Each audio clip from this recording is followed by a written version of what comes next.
Le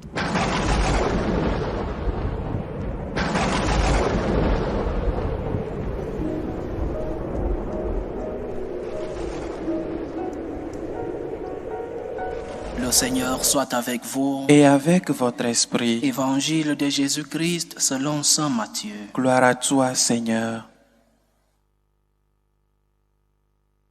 En ce temps-là, Jésus disait à ses disciples, « Méfiez-vous des faux prophètes qui viennent à vous déguisés en brebis, alors qu'au-dedans ce sont des loups voraces.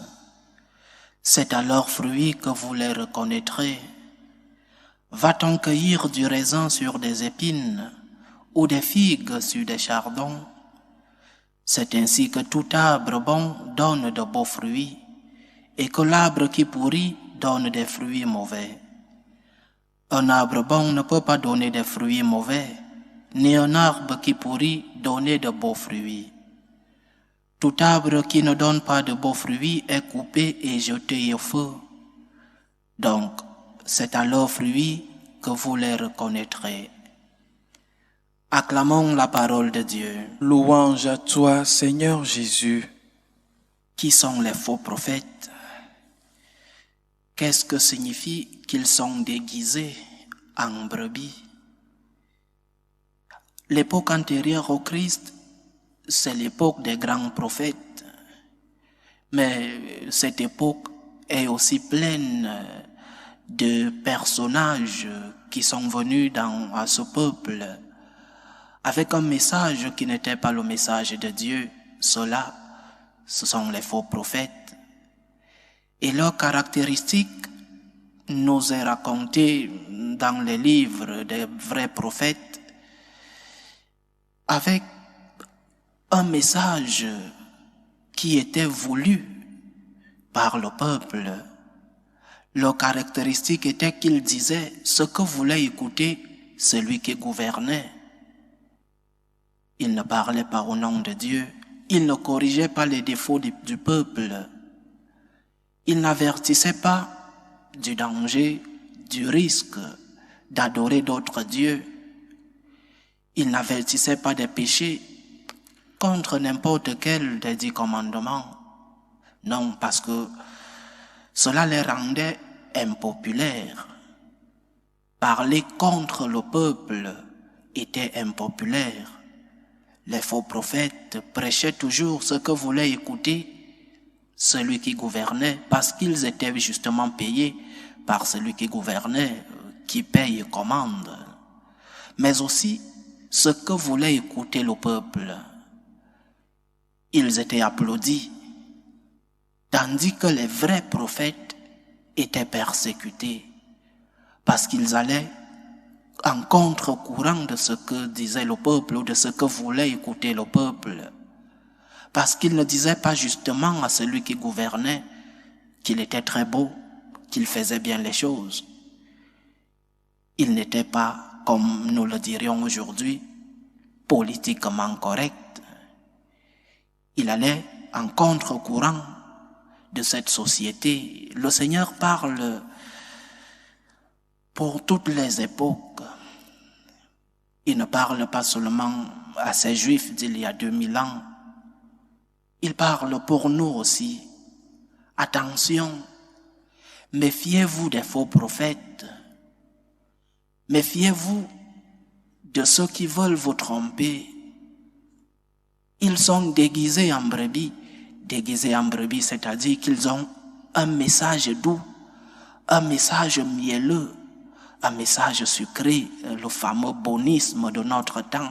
Tout est bon, il faut faire ce que ton corps te demande, il faut faire ce que la majorité fait, il faut faire et même ce que la loi fait, même si nous savons tous qu'il y a des lois qui sont immorales, bien qu'elles soient légales, mais qu'elles sont immorales. Donc ils viennent déguisés en brebis, alors qu'ils sont des loups féroces, nous dit le Seigneur. Méfie-toi quand on te dit ce que tu veux écouter. Méfie-toi quand tu vas chercher un conseil. et qu'on te dit justement ce que tu veux écouter. Méfie-toi quand tu vas à l'église et que le prêtre te dise ce que tu aimerais écouter. C'est un faux prophète. Il est politiquement correct. Il parle, il dit ce que veut écouter le gouvernant, ce que la majorité veut, ce que l'opinion publique dit. Méfie-toi de celui qui te donne des paroles mielleuses, de celui qui te dit que tu peux tout faire. Dieu est tellement bon qu'il va te pardonner. Alors, ce que te demande ton cœur, fais-le. Si ton corps te le demande, tout à plaisir, vas-y, sans limitation, sans frein. Parce que Dieu est bon et tout le monde va au paradis. C'est un faux prophète. Oui, Dieu est très bon. Mais ce Dieu est aussi un Dieu qui est venu pour nous sauver, mais pour changer nos cœurs. La conversion. Oui, l'homme est faible, mais nous devons reconnaître que nous sommes faibles pour nous relever et pour changer. Si on te dit chaque jour que ceci n'est pas un péché, nous avons tous une conscience. Je crois que quand on va chercher un conseil, c'est parce qu'on a à notre intérieur une voix qui nous dit que ce que nous avons fait est mauvais. Alors si on nous dit que ce que nous avons fait, rien ne se passe, peu importe, toi continue dans ce chemin. Ce sont les faux prophètes dont parle notre Seigneur. Et ce ne sont pas seulement les prêtres, même dans nos familles, nos amis, qui nous donnent des conseils qui vont en droite ligne avec ce que dit l'opinion publique. Comme tous les jeunes fument, alors tu peux fumer, parce que tout le monde le fait. Comme tous les jeunes maintiennent des relations sexuelles avant le mariage, oui, tu peux le faire, parce que tout le monde le fait. Pour que tu ne sois pas l'oiseau rare de la société, fais-le. Comme tout le monde accepte l'avortement, oui, il faut l'accepter. Pourquoi pas? Parce que la loi le dit. Tout le monde accepte maintenant que l'homosexualité, eh bien, il faut les laisser, il faut les tolérer. Alors tout le monde doit les tolérer. Ce sont des faux prophètes. Le faux prophète dit ce que l'opinion veut écouter, ce que le gouvernant veut écouter.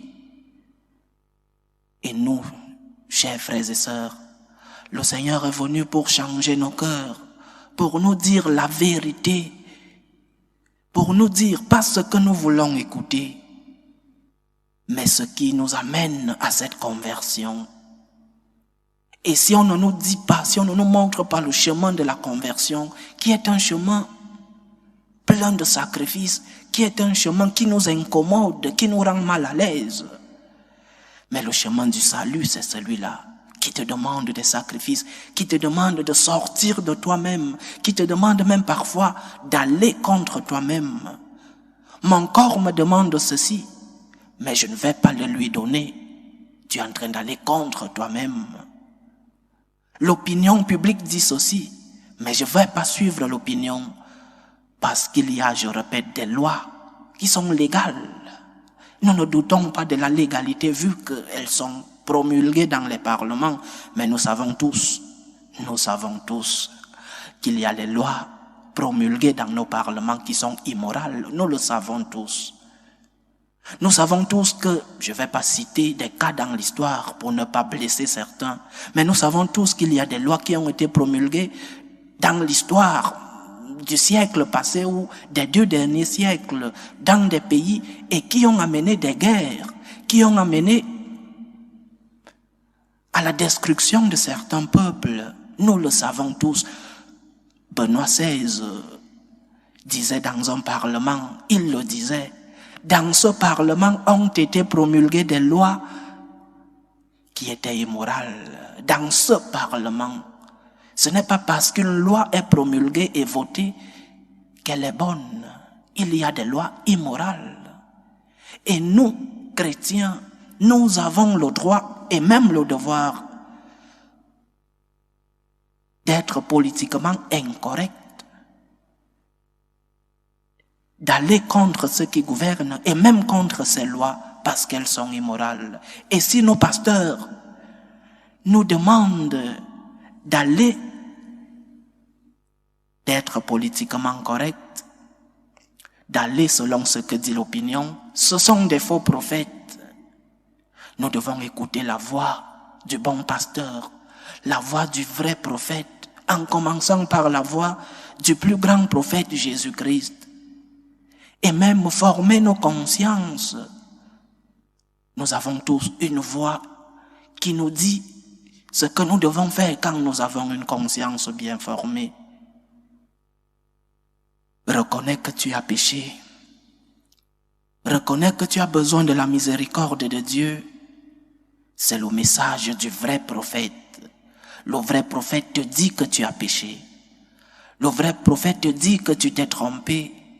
Le vrai prophète te dit que ta situation est une situation de péché, que tu n'es pas en communion avec Dieu, tu n'es pas en état de grâce.